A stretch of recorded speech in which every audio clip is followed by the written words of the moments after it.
பராசக்தி உங்கள் அபிமான திரையரங்குகளில் காணத் தவறாதீர்கள். என் பிள்ளை எங்கே போய் மீட்டிங் பேசுகிறான், அது உள்ளுக்குள்ள மகிழ்ச்சியை கொடுக்கும். ஆனால் அந்த பிள்ளை அம்மா எப்படி இருக்கிறீங்கன்னு கேட்கக்கூடிய அன்பான வார்த்தைகள் தானே அவர்களை உயிர் பெற செய்கிறது. ஒரு மனிதனினுடைய வாழ்க்கைக்கு தேவை அன்பு தானே. நீ கருவுற்றிருந்தால் ஒரு குழந்தைக்கு தாயாக இருந்திருப்பாய். நீ கருணை உற்றதால் தான் இன்று உலகத்திற்கே தாயாக இருக்கிறாய் என்று சொல்கிறோம். அப்படிப்பட்டவர்கள் அன்னை தெரேசா. அவர்களினுடைய அன்பு இன்று வளர்த்தெடுத்தது இல்லையா? ஏன் நீங்க யோசிச்சு பாருங்க. எனக்கு முன்னால ஒரு சகோதரி பேசிட்டு போனாங்க. நான் இதுவரை சமைத்ததே கிடையாது, இதுவரை நான் வீடு பெருக்கியதே கிடையாது, எதையுமே நான் செய்ததே கிடையாது, இது என் அதிர்ஷ்டம். அம்மா, அது உங்க அதிர்ஷ்டம் கிடையாது. ஒரு படம் பார்த்திருக்கிறீங்களா? சித்ரா தேவி பிரியா. சித்ரா தேவி பிரியா, நீ சிறப்பாக பாடுகிறாய் என்று உன்னை நம்ப வைக்க ஒரு குடும்பம் செய்யக்கூடிய அன்பின் வெளிப்பாடு அது இல்லைங்களா?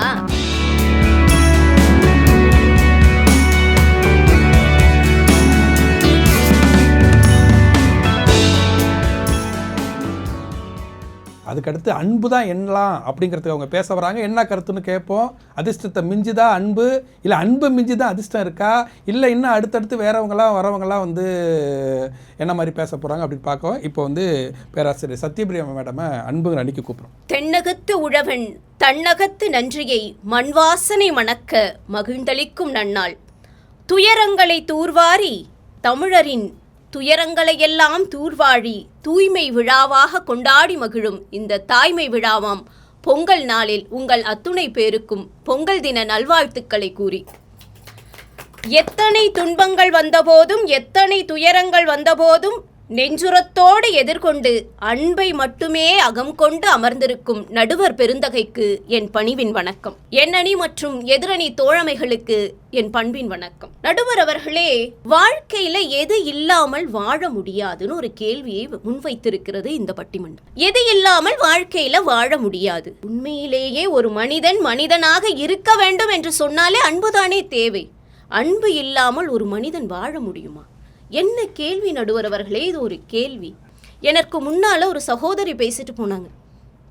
நான் இதுவரை சமைத்ததே கிடையாது, இதுவரை நான் வீடு பெருக்கியதே கிடையாது, எதையுமே நான் செய்ததே கிடையாது, இது என் அதிர்ஷ்டம். அம்மா, அது உங்க அதிர்ஷ்டம் கிடையாது. ஒரு படம் பார்த்திருக்கிறீங்களா?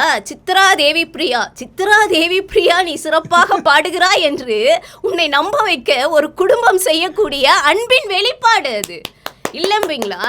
உங்கள் கணவர் உங்கள் மீது வைத்திருக்கக்கூடிய அன்பின் வெளிப்பாடு, உங்கள் அம்மா உங்கள் மீது வைத்திருக்கக்கூடிய அன்பின் வெளிப்பாடு. நீங்கள் எதையும் செய்யாமல் உங்களை அவ்வளவு அன்போடு பார்த்து கொண்டிருக்கிறார்கள்.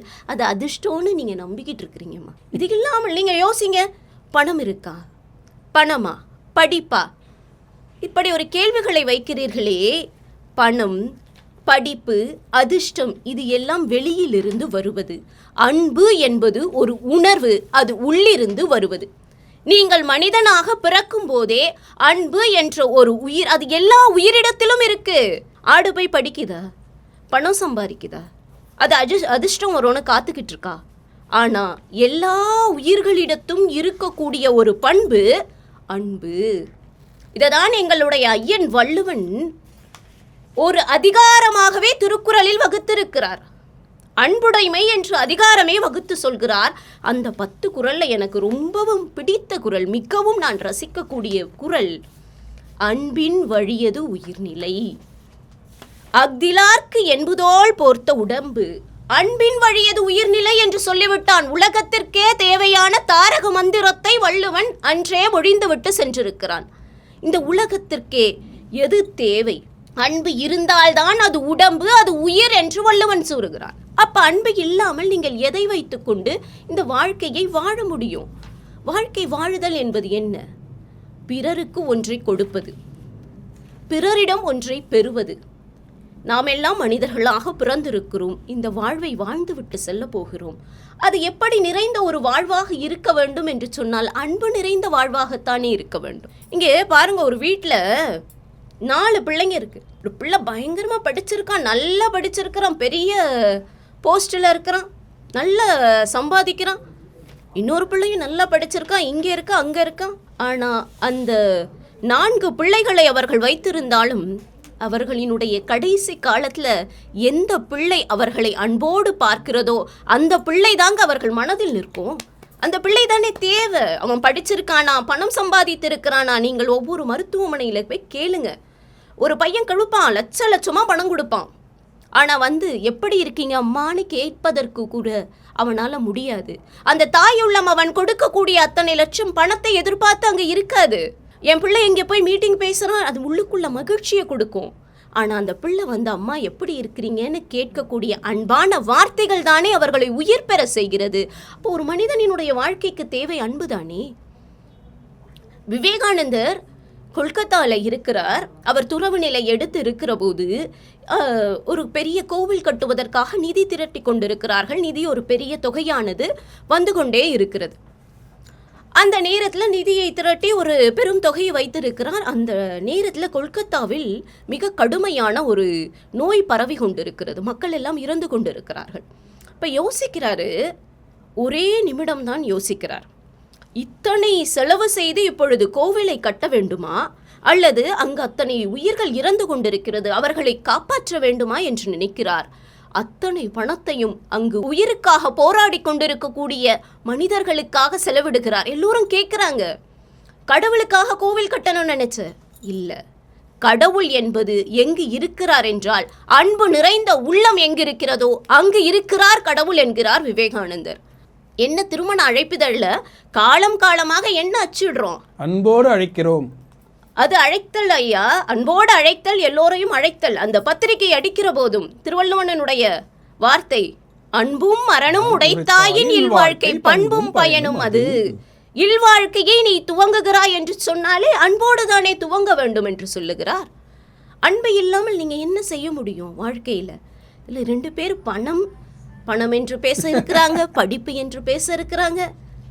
பேசுங்க அதையெல்லாம் இல்லாமல் வாழ்க்கை எப்படி இருக்க முடியும்? அதிர்ஷ்டம் ஒருத்தர் முடிச்சுட்டே போயிருக்காங்களே. அதிர்ஷ்டம் என்று வேற ஒருத்தர் பேசிட்டு போயிருக்காங்க. கொல்கத்தா வீதிகளில் அன்னை தெரேசா ஒரு முறை நடந்து கொண்டிருக்கிற போது பார்க்கிறார், தொழுநோயாளிகளினுடைய துன்பங்களை எல்லாம் பார்க்கிறார். அவர் ஒரு கிறிஸ்துவ பெண்மணி. சரியான நேரத்தில் சென்று அவர் தன்னுடைய ஆலயத்திலே இறைவனை வணங்கக்கூடிய ஒரு வேலையும் சரியாக செய்யக்கூடிய பெண்மணி. அப்படியாக அவர் பார்த்து கொண்டிருக்கும் போது அந்த இறைவனை வணங்கக்கூடிய அந்த பிரேயர் டைம் வந்து விட்டது, இறைவனுக்கான நேரம் வந்து விட்டது. எல்லோரும் சொல்றாங்க அங்க போகணும்னு. அங்க சொல்றாங்க, நான் இந்த இடத்தில் இறைவனை பார்க்கிறேன், ஒரு தொழுநோயாளியின் மீது அவரை தான் நான் இறைவனாக பார்க்கிறேன்ற ஒரு பார்வை இருக்கு இல்லையா? இது எல்லாம் ஒரு வித்தியாசமான பார்வை.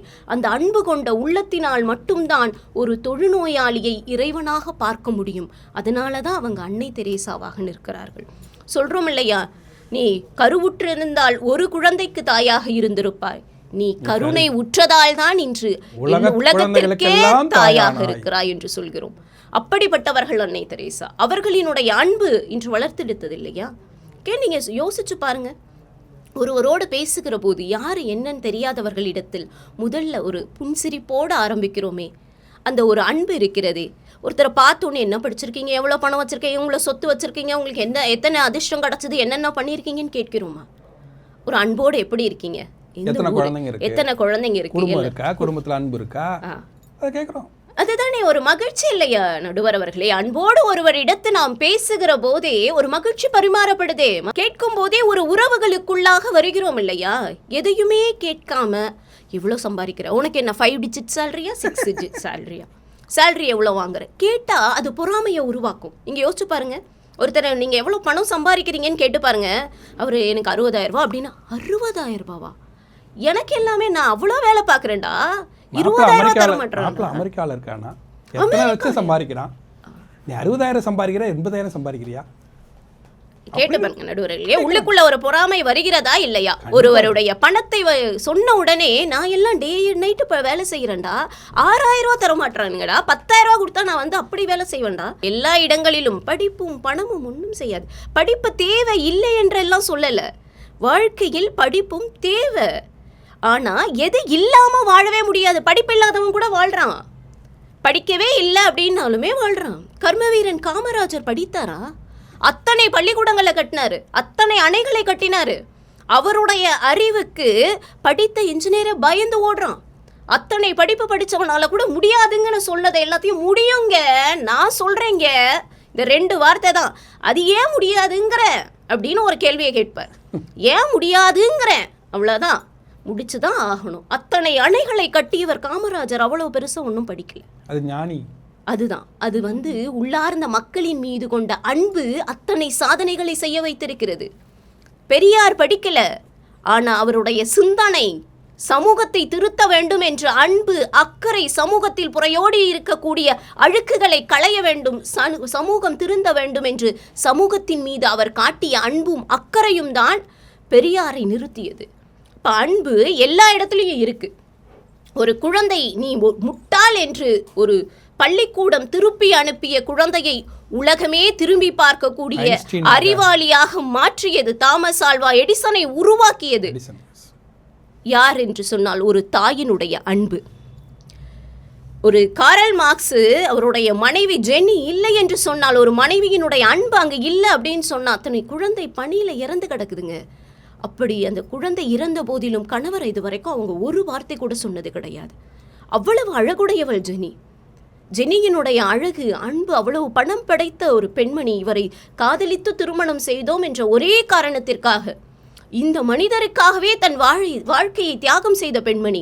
அவரின் மீது அவர் கொண்ட அன்பினுடைய வெளிப்பாடு தான் இன்னைக்கு உலகத்துக்கே பொருளாதாரம் கிடைத்தது. காரல் மார்க்ஸினுடைய அறிவு வெளிப்பட்டதற்கு காரணம் ஜெனியினுடைய அன்பு. அப்படி மனைவியாக அன்பு செலுத்தி, அம்மாவாக அன்பு செலுத்தி, பிள்ளைகளாக அன்பு செலுத்தி, சக தோழிகளாக அன்பு செலுத்தி, இந்த சமூகமே அன்பினால் பிணைக்கப்பட்ட ஒரு சமூகம். அந்த சமூகத்தில் அன்பை எடுத்துட்டு கொஞ்ச நேரம் நீங்கள் யோசிச்சு பாருங்க, எப்படி இருப்போம்? எல்லோருமே ஒரு மெஷினாகத்தான் இருப்போம். அன்பான வாழ்க்கை, அன்பு இருக்க வைத்துதான் அனைத்தையும் பிணைத்து கொண்டிருக்கிறது. அன்பு அனைத்திற்கும் காரணமானது. அன்பானது உயிர்ப்பானது, உணர்வு நிலையில் உள்ளது. அன்பு இருந்தால் மட்டும்தான் இந்த வாழ்க்கை இனிக்கும், சிறக்கும், வளமை பெருகும் என்று சொல்லி, ஒரு மனிதனினுடைய வாழ்வையில் எது இல்லாமல் ஒரு மனிதனால் வாழ முடியாது என்று சொன்னால், அன்பு இல்லாமல் ஒரு மனிதனால் என்றுமே வாழ முடியாது என்று சொல்லி, நல்ல வாய்ப்பிற்கு நன்றி பாராட்டி இடம் அமைகிறேன். நன்றி, வணக்கம்.